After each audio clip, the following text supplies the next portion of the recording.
Assalamualaikum warahmatullahi wabarakatuh. Rabbi shrahli sadri wa yassirli amri wahlul 'uqdatam min lisani yafqahu qawli. Allahumma shalli wa sallim wa barik ala sayyidina wa habibina wa syafi'ina wa maulana Muhammad sallallahu alaihi wasallam. Puji syukur kita panjatkan kehadiran Allah Subhanahu wa taala, bahwasanya dengan segala limpahan rahmat, nikmat dan karunia-Nya kita dapat berkumpul di ruang guru SDN Bojong Herang dalam acara diseminasi aksi nyata budaya positif modul 1.4.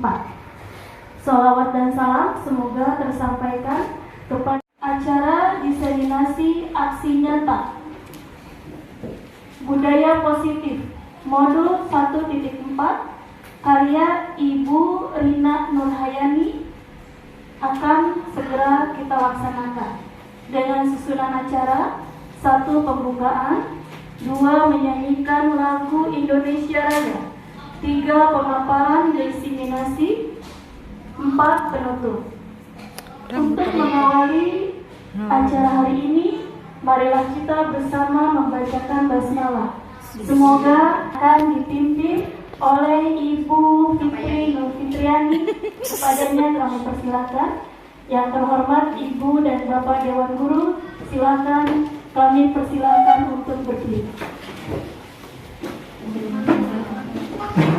Hiduplah Indonesia Raya. Indonesia tanah airku, tanah tumpah darahku. Di sanalah aku berdiri, jadi pandu ibuku. Indonesia kebangsaanku, bangsa dan tanah airku. Marilah kita berseru, Indonesia hiduplah negeriku, bangsaku, rakyatku semuanya.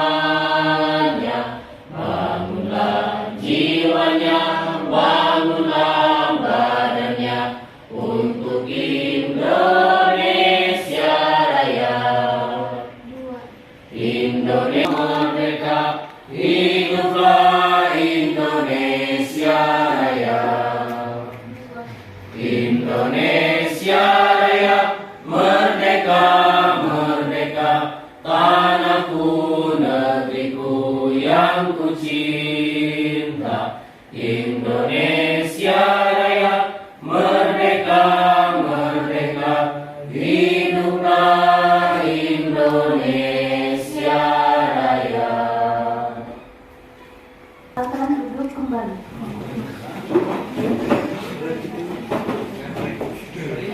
Ibu dan Bapak Dewan Guru yang terhormat, kita menginjak pada acara yang kedua, yaitu sambutan dari Ibu Kepala Sekolah. Yang terhormat Ibu Ucu Fatimah MPD, disilakan.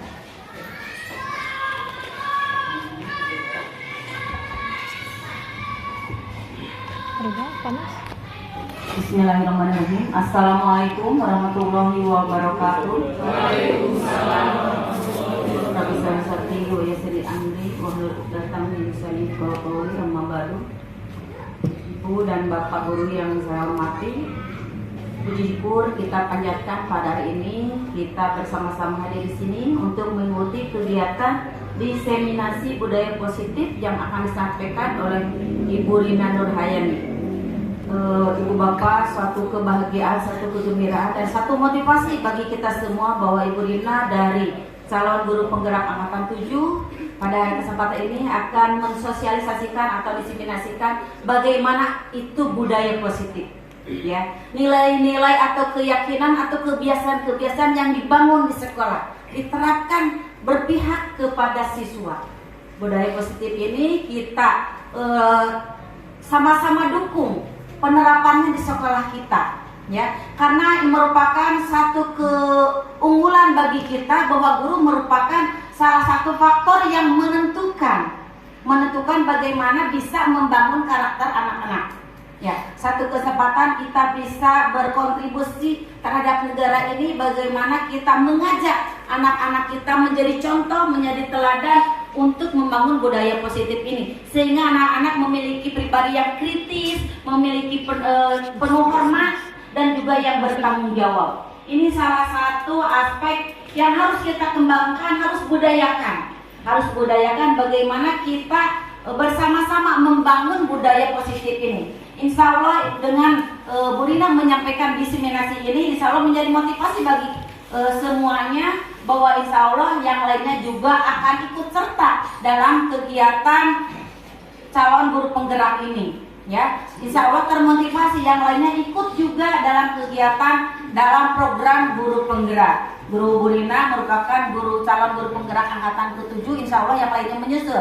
Ya, mudah-mudahan termotivasi bagi semuanya, sehingga kita bersama-sama membangun anak-anak kita ini, siswa-siswa SD Bojong Merang ini, bagaimana mereka terbentuk karakternya, dimotori oleh ibu bapak sebagai penggeraknya. Ya, kita tahu bahwa sekolah itu merupakan wadah pembentukan karakter bangsa. Ya, setuju ya? Sekolah merupakan wadah pembentukan karakter bangsa. Kita berkesempatan memberikan teladan, memberikan contoh, ya, bukan hanya merintah, tapi beri contoh bagi kita sendiri, bagi orang lain, karena anak-anak ini merupakan salah satu bagian dari masyarakat. Masyarakat ini adalah semuanya kita membangun anak-anak bangsa. Membangun masyarakat artinya kita sama-sama berkontribusi membangun anak-anak bangsa. Ya, sekali lagi terima kasih. Mari kita pahami apa itu diseminasi budaya positif yang akan disampaikan oleh Ibu Rina sebagai CGP Angkatan 7. Demikian sekali lagi, baik kita pahami. Terima kasih. Billahi taufiq wal hidayah. Wassalamualaikum warahmatullahi wabarakatuh. Tepuk tangan dulu untuk Bu Rina. Terima kasih Ibu Kepala Sekolah atas sambutannya. Hadirin yang kami hormati, kita lanjutkan pada acara pokok, yaitu pemaparan diseminasi aksi nyata budaya positif oleh calon guru penggerak angkatan 7, yaitu Ibu Rina Nurhayani SPD. Kepadanya disilahkan.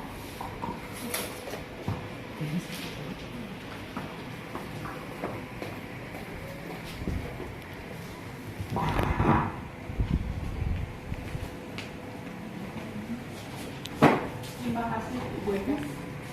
Assalamualaikum warahmatullahi wabarakatuh. Waalaikumsalam.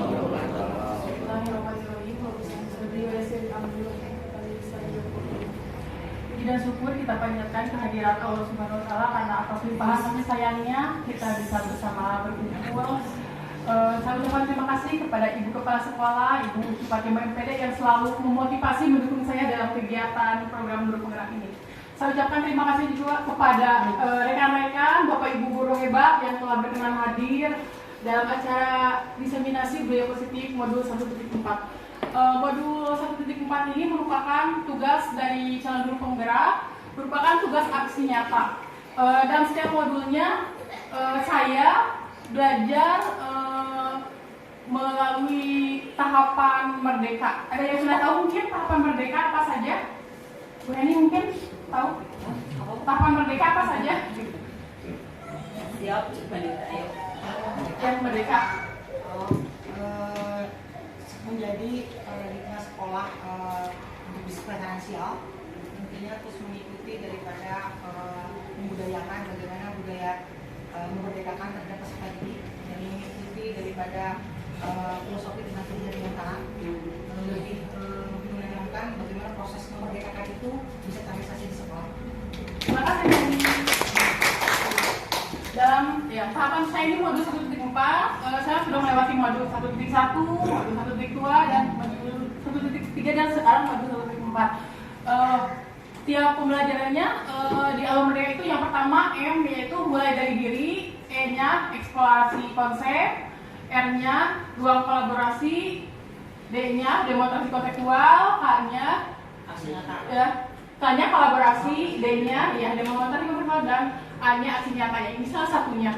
Nah, maksud saya di sini, diseminasi ini tidak ingin menggurui, tapi kita sharing saja, kita berdiskusi bersama teman-teman tentang budaya positif. Sebelumnya saya ingin tahu dulu budaya positif apa yang telah kita laksanakan di sekolah ini. Sopan. Ya. Senyum, sapa. Iya, senyum Pak Yusuf ya, 5S. Terus Apa Pak Yusuf? iya, sholat duha, iya, yasin, ya. Terus kegiatan keagamaan, ya. Ya, olahraga itu merupakan salah satu budaya positif yang telah dilaksanakan di sekolah kita. Sebelumnya saya ingin memperkenalkan diri dulu. Selama saya menjalani pendidikan guru penggerak, saya didampingi oleh Bapak Fasilitator dan Bapak Pengajar Praktik. Di sebelah kanan saya ada Bapak Fasilitator, yaitu Bapak Arif Harimukti. Kemudian di sebelah kiri saya ada Bapak Pengajar Praktik, yaitu Bapak Ayi Nasruddin SPD MM. Tengahnya Wina. Sengaja topik yang akan saya paparkan pada kesempatan kali ini itu yang pertama, disiplin positif dan nilai-nilai kebajikan universal. Kemudian yang kedua, teori motivasi, hukuman dan penghargaan serta retribusi. Yang ketiga, keyakinan kelas. Yang keempat, kebutuhan dasar manusia dan dunia berkualitas. Yang kelima, 5 posisi kontrol. Kemudian yang keenam, segitiga restitusi. Sekarang kita perubahan paradigma. Silakan Bapak Ibu guru berpasang-pasangan. Sudah saya sediakan kertasnya. Di sini Anda dan teman Anda berpasang-pasangan. Tulislah benda atau sesuatu yang sangat berharga untuk Anda. Letakkan di salah satu tangan Anda dan genggam benda tersebut dengan segala daya.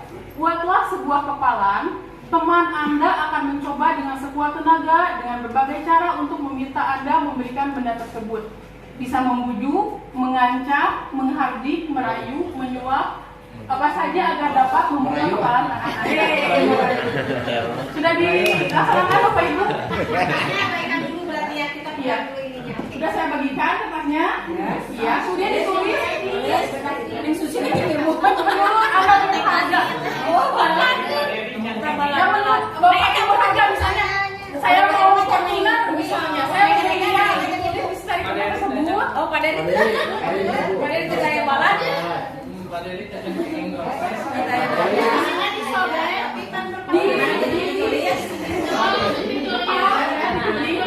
Ayo tulis. Siapa misalnya gitu ya yang berharga misalnya. P3 Kak. Ayo tulis. Satu benda yang menurut Bapak Ibu Udah.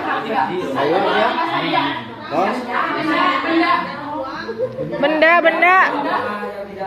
Yang menurut Bapak Ibu walaupun kita tidak Harapan yang diinginkan. Yang diinginkan gitu. Sudah. Silakan sekarang.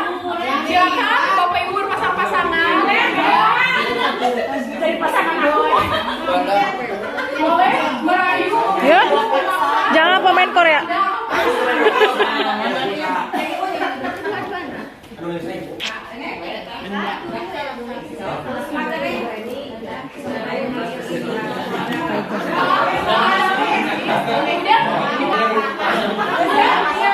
Ayo.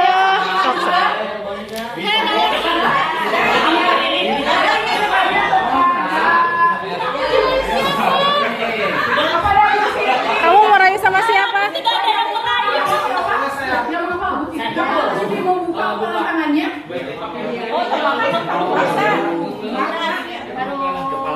Merayu. Coba berani merayu Ibu KM. Balik. Siapa saja boleh. Boleh siapa saja. Iya. Berarti yang ketinggalan kertas. Ya. Berarti ibu kepala Yang mana Pak Yusuf. Ya. Mau naik gaji, mau naik gaji. Siap. Mengancam, menghardi, Tabu. merayu, menyuap apa saja agar dapat membuka kepalangan Ayo Anda. duduk saja ya. Naik gaji, naik gaji, naik gaji. Boleh dibuka tangannya? Naik gaji. Yang itu dong. Ah, jangan dong. Belum tangannya atau tidak? Belum. Ini sih yang ditulis mas sangat berharga banget. Jadi beberapa kali. Asik. Kayaknya ini menulis seseorang nih. Benda bu, benda. Ancam aja Bu. Ancam bu, jangan naik gaji bu, jangan kasih gaji 10 tahun. Nggak bisa sekarang ancam. Bu, ancamannya apa bu? Ancamannya apa bu? Ancamannya nanti di kelas 6 bro. Di kelas 6. Gimana? Ya, berarti ini kan Pak Yusuf tidak mau membukakan. Ya, tadi dibujuk. Sudah dibujuk, iya. Jangan diajak enggak. Dihadik takol. Sentak atunya. Iya. Berarti yang terjadi Pak Yusuf tetap tidak mau membuka. kepalan tangannya. Nah, itu merupakan berarti motivasi itu berada dari diri sendiri. Yeay. Tidak motivasi. Yang kedua, tidak menerima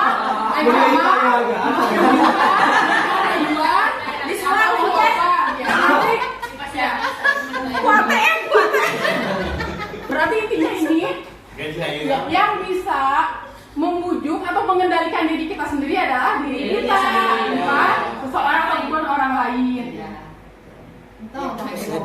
Apa makna disiplin? Menurut Bapak Ibu kira-kira apa ya makna disiplin itu?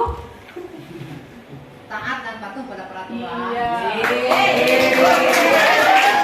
Ada lagi yang lainnya? Coba yang belakang.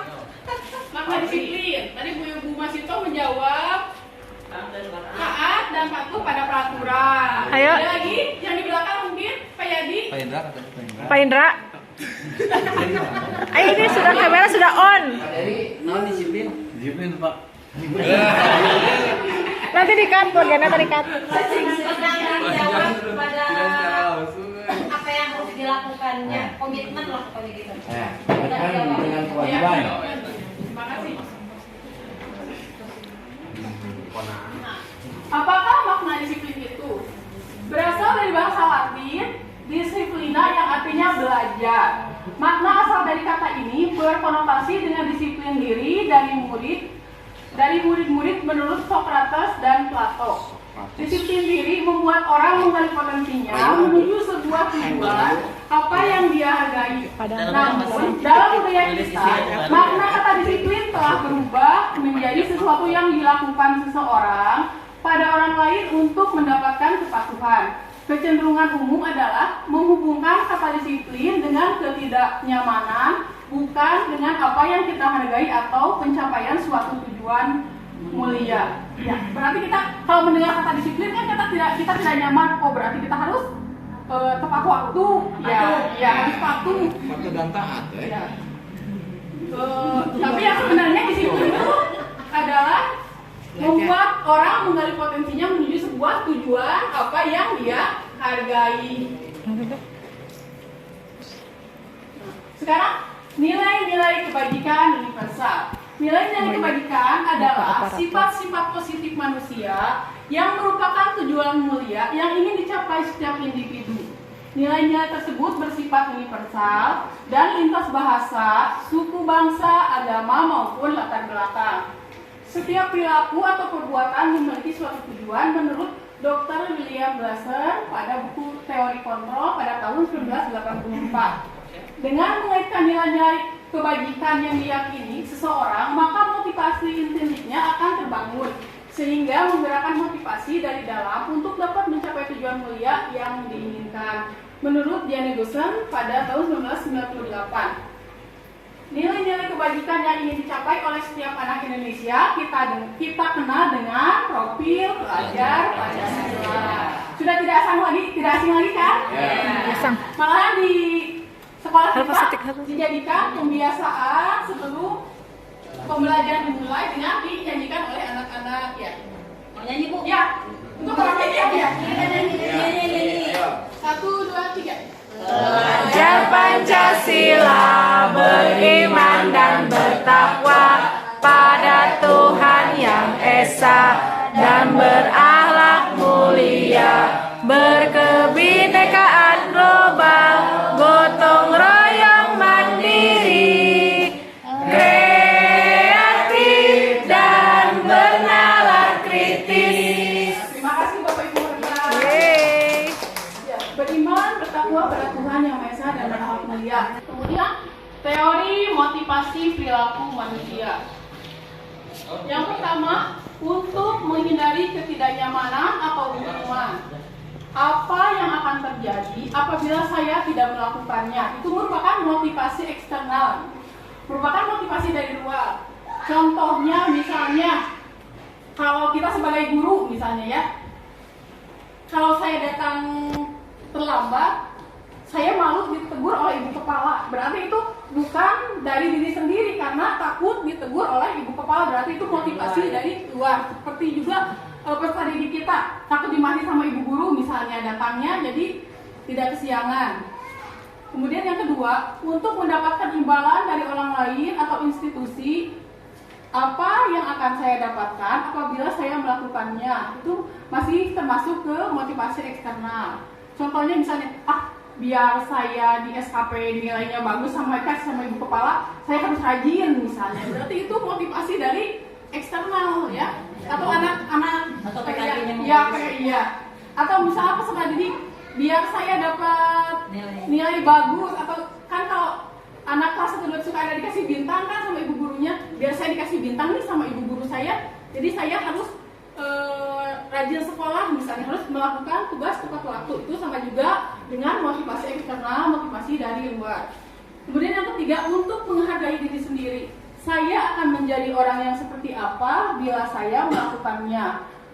Motivasi internal, ya tujuan disiplin positif. Nah ini yang ketiga, misalnya bukan karena embel-embel pengen dipuji sama ibu kepala atau misalnya nilai PKG SKP-nya bagus, tetapi saya adalah seorang guru. Masa guru datangnya terlambat? Ya, dari dalam diri sendiri.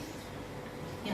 Untuk menghargai diri berarti oh iya sebagai guru kita berarti punya kewajiban datang tepat waktu misalnya, memberi contoh kepada peserta didik. Masa misalnya izin ari muridna datang lebih awal, guruna kasiangan, seperti itu sih. Pekerjaan di rumahnya. Tugas mana ya? Profesional Pak. Profesional. Belum ada motivasi internal. Betul. Sekarang pengertian merdeka menurut Ki Hajar Dewantara. Merdeka itu artinya tidak hanya terlepas dari perintah, akan tetapi juga cakap buat memerintah diri sendiri. Nah, ini berkaitannya ya. Berarti merdeka itu bukan kita bebas. Oh iya, kita kan merdeka bebas mau ngapain juga. Tetapi ini jadi ya cakap buat memerintah diri sendiri, itu memerintah dalam hal kebaikan ya. Meminta atau membujuk seseorang melakukan sesuatu untuk memenuhi tujuan tertentu dari orang yang meminta atau membujuk. Dorongannya eksternal dan akan ada faktor ketergantungan. Beberapa dampak dari pemberian penghargaan menurut Alfikon pada tahun 1993. Yang pertama diantaranya penghargaan menghukum. Ada yang sudah tahu mungkin arti dari misalnya seperti si A mah rajin, tepat waktu mengumpulkan tugas, tidak pernah malas. Nah, merusak hubungan mungkin pas tadi kita yang satu lagi yang nggak pernah kita puji, ya.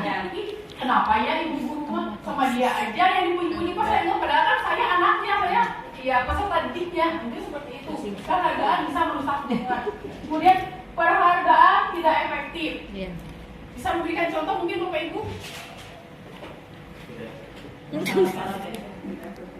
mungkin misalnya kita sebagai orang tua punya anak, ayo kakak, nanti kalau kakak pintar, kakak lagi ke satu, nanti ibu kasih sepeda misalnya, kasih boneka, kasih sepatu roda. Nah itu penghargaan tidak efektif. Jadi anak itu meraih prestasi itu karena misalnya saya pengen beliin sepeda, saya pengen beliin sepatu roda, mungkin seperti itu. Muri diminta untuk push up 15 kali karena tidak menggunakan masker di sekolah.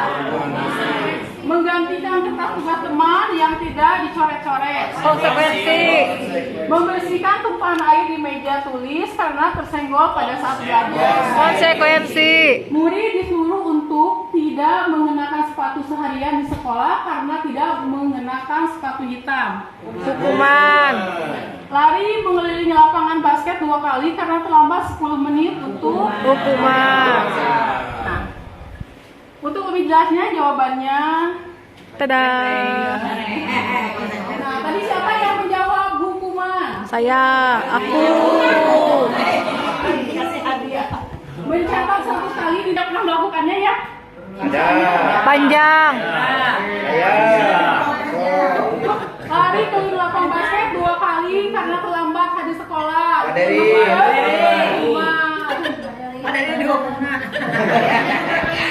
Muri diminta push up 15 kali karena tidak menggunakan masker ke sekolah. Iya, termasuk ke hukuman. Menggantikan kertas tugas teman yang telah dicoret-coret itu termasuk ke konsekuensi. Membersihkan tulisan air di meja tulis karena tersenggol pada saat belajar. Konsekuensi. Muri disuruh untuk tidak mengenakan sepatu seharian di sekolah karena tidak mengenakan sepatu hitam. Ya, konsekuensi. Lari mengelilingi lapangan basket 2 kali karena terlambat 10 menit untuk pelajaran PJOK termasuk konsekuensi. Jadi Bapak Ibu sudah paham ya perbedaan antara hukuman dan konsekuensi. Perbedaan hukuman dan konsekuensi. Di sini hukuman sesuatu yang menyakitkan harus terjadi, sedangkan konsekuensi sesuatu harus terjadi. Kemudian kalau hukuman membuat anak sakit fisik maupun hati untuk jangka waktu yang lama. Sedangkan konsekuensi membuat anak merasa tidak nyaman dalam jangka waktu pendek. Hukuman, anak membenci kedisiplinan. Konsekuensi, anak menghargai kedisiplinan. Hukuman merupakan paksaan, sedangkan konsekuensi merupakan stimulus tanggapan. Kemudian hukuman mendorong anak menyakiti diri sendiri.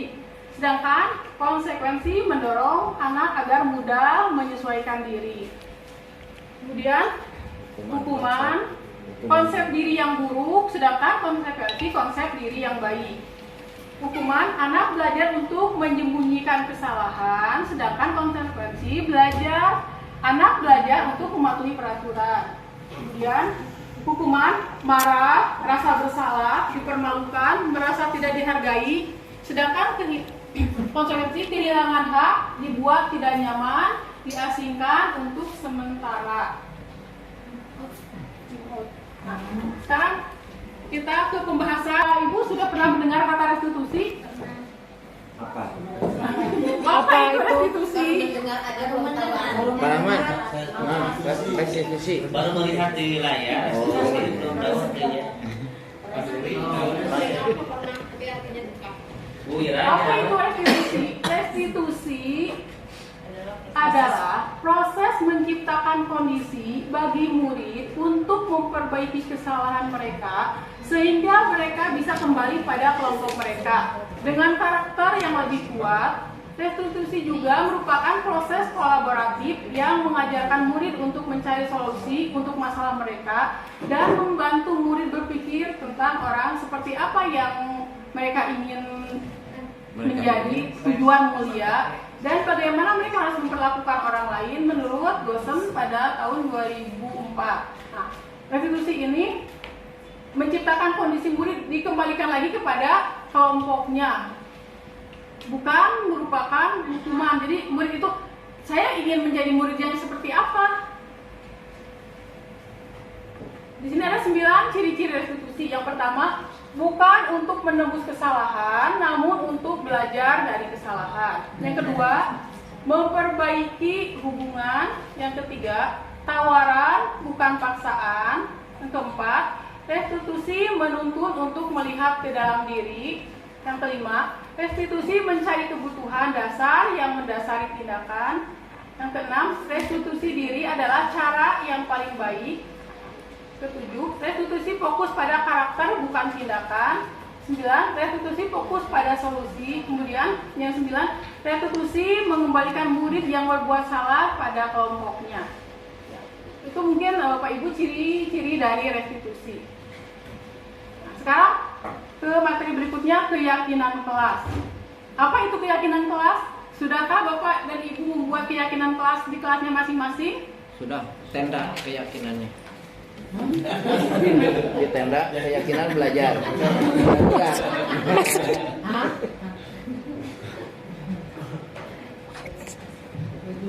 Mengapa tidak peraturan saja? Mengapa harus keyakinan kelas? Mengapa kita memiliki peraturan harus menggunakan helm bila mengendarai kendaraan roda 2? Mengapa kita memiliki peraturan 3M, menggunakan masker, mencuci tangan, dan menjaga jarak 1,5 meter? Mengapa kita memiliki peraturan harus datang tepat waktu pada saat mengikuti pelatihan? Untuk mendukung motivasi intrinsik, kembali ke nilai-nilai keyakinan lebih menggerakkan seseorang dibanding mengikuti serangkaian peraturan-peraturan. Di sini kan peraturan pengendara roda 2 wajib menggunakan helm. Itu kan misalnya pengendara roda 2 wajib menggunakan helm. Itu masuk ke peraturan. Kalau keyakinan gimana? Keyakinan kita Aman. iya, ya betul sekali. Menggunakan helm. Kalau keyakinan akan mengapa kita harus memiliki peraturan 3M? Ya kan kalau 3M peraturan sebelum kita masuk ke sekolah atau ke kantor atau ke tempat umum harus mematuhi 3M. Itu peraturan. Sedangkan kalau keyakinannya apa? Ya, menjaga kesehatan. Kemudian mengapa kita memiliki peraturan harus datang ke tempat pelatihan tepat waktu?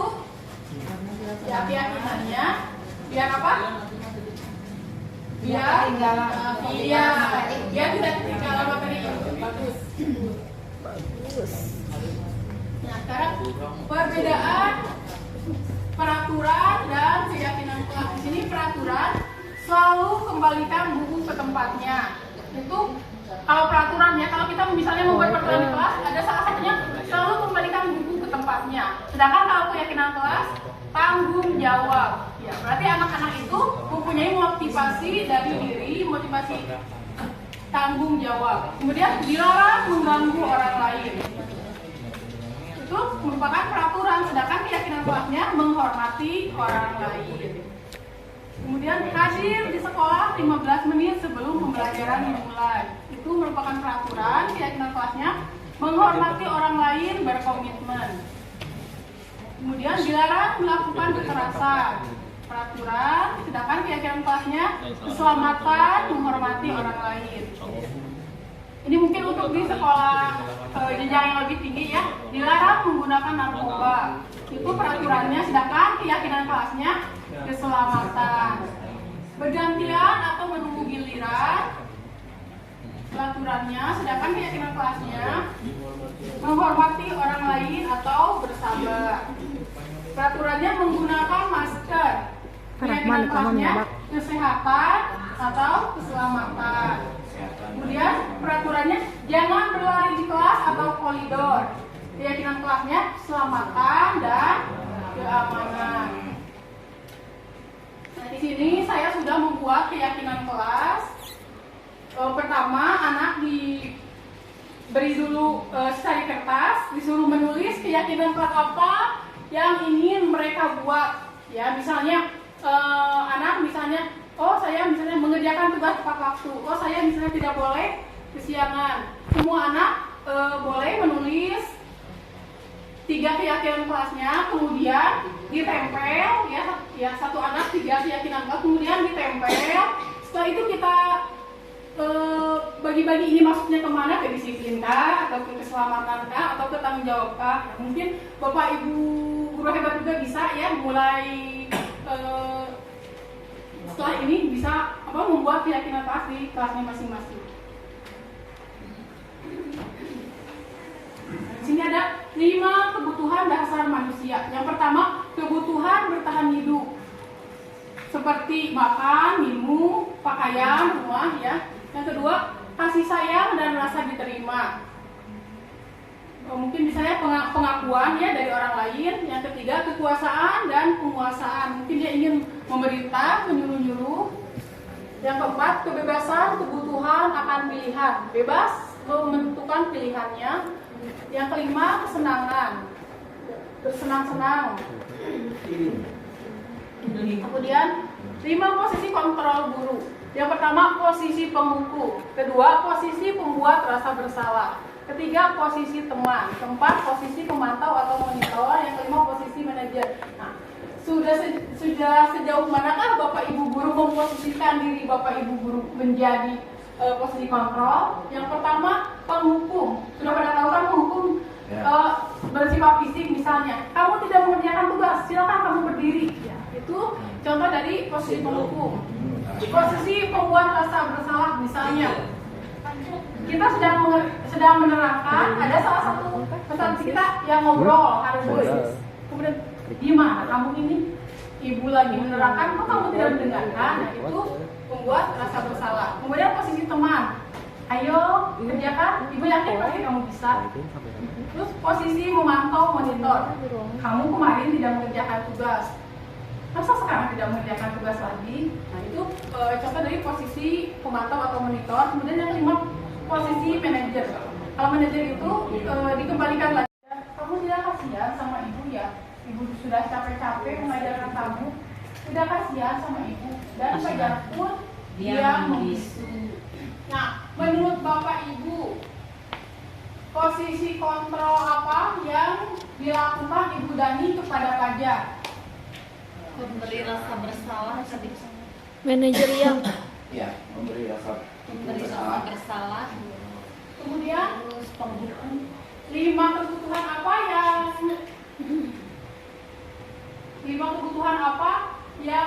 harus dibutuhkan oleh Fajar? Fajar itu membutuhkan 5 kebutuhan kan, 5 kebutuhan dasar manusia. Kira-kira menurut Bapak Ibu 5 kebutuhan apa? Kasih sayang. Berarti ya bagus tadi ya Bu Uni tadi menjawab, katanya apa? Iya, rasa bersalah ya. Ini terlihat dari kata-kata Bu Dani ya. Bagaimana kamu ini tidak kasihan sama ibu? Nah, itu salah satu contoh dari ucapan membuat rasa bersalah. Kemudian 5 kebutuhan dasar yang dibutuhkan oleh Fajar itu yaitu Kasih sayang. perhatian, terus kasih sayang. Iya. Nah, ini. Iya. Bukan tadi yang besar.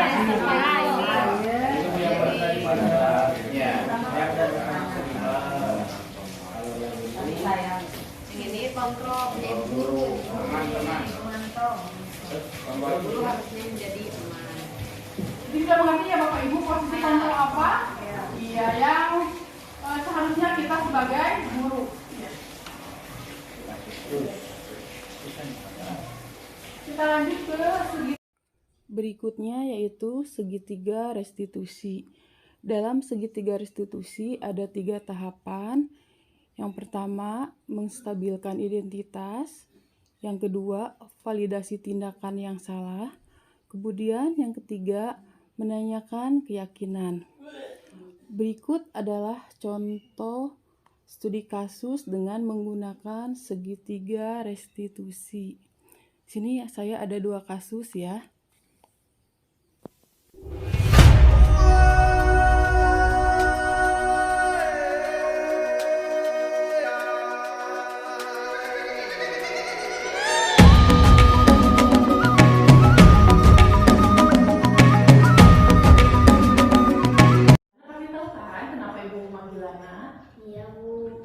Menurut Lana, perbuatan yang Lana lakukan itu betul atau salah? Salah, Bu. Setiap orang pasti pernah melakukan kesalahan. Lana pasti punya alasan mengapa Lana melakukan itu. Iya, Bu.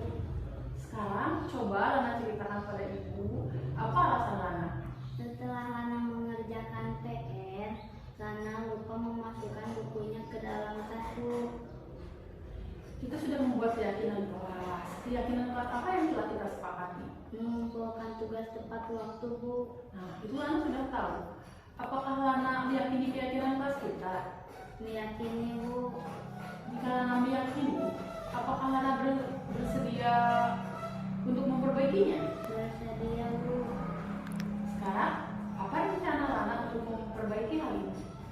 Setelah mengerjakan PR, segera memasukkan bukunya ke dalam tas, Bu.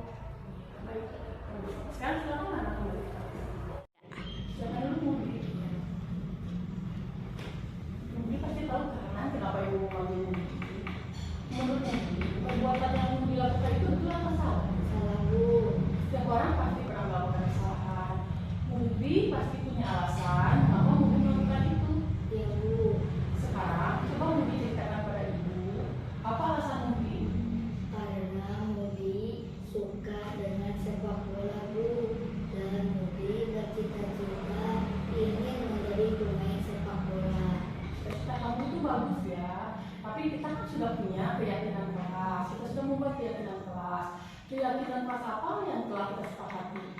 Masuk kelas tepat waktu, Bu. Nah, itu Mudi sudah tahu kan? Apakah Mudi meyakini keyakinan kelas kita? Yakini, Bu. Jika Mudi meyakini, apakah Mudi bersedia memperbaikinya? Bersedia, Bu. Apa yang rencana Mudi untuk memperbaiki hal ini? Mudi akan masuk kelas tepat waktu, Bu. Nah, bagus ya. Sekarang silakan Mudi kembali ke kelas.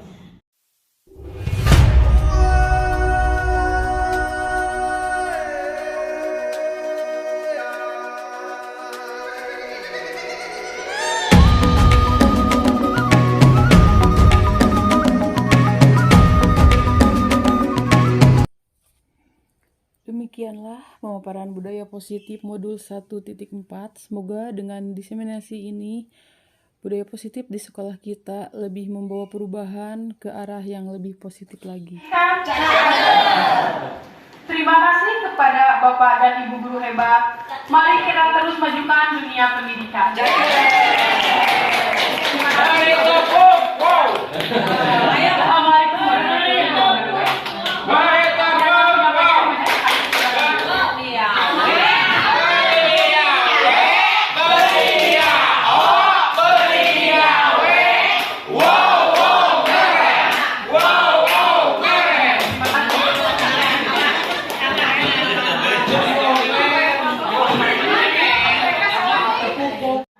Tepuk tangan semuanya untuk Bu Lina sekali lagi.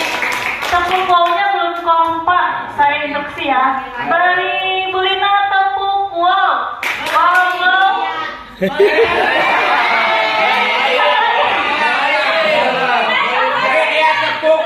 Oh, beri Bu Lina tepuk wow. Beri dia W, beri dia O, beri dia W. Wow, wow, keren. Wow, wow, mantap. Terima kasih. Terima kasih Ibu Lina sudah menyampaikan ilmunya. Insya Allah akan bermanfaat untuk kemajuan kita dalam mencetak generasi yang lebih hebat dan keren dan tentunya berakhlak mulia. Kita doakan juga semoga insya Allah ya Ibu Lina semasa pendidikannya diberikan kesehatan, kelancaran sampai dengan akhir dan nilai lulus yang terbaik. Amin ya Allah ya Rabbal Alamin. Ibu dan Bapak Dewan Guru yang kami hormati, selesailah acara Desiminasi Aksi Nyata Budaya Positif Modul 1.4 karya Ibu Lina Nurhayani SPD. Untuk itu marilah kita menyelesaikan acara ini dengan pembacaan hamdalah. Alhamdulillahirabbil alamin.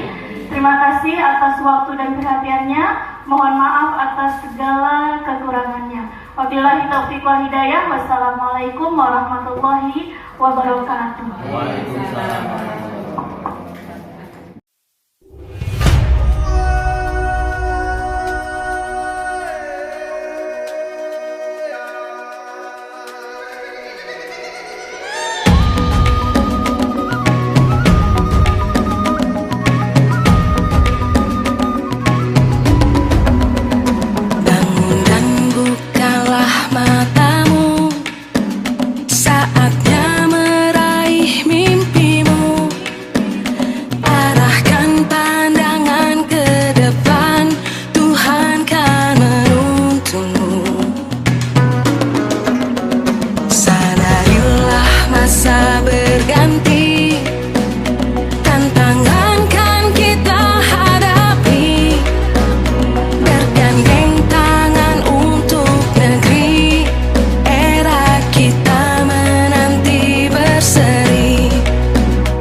aku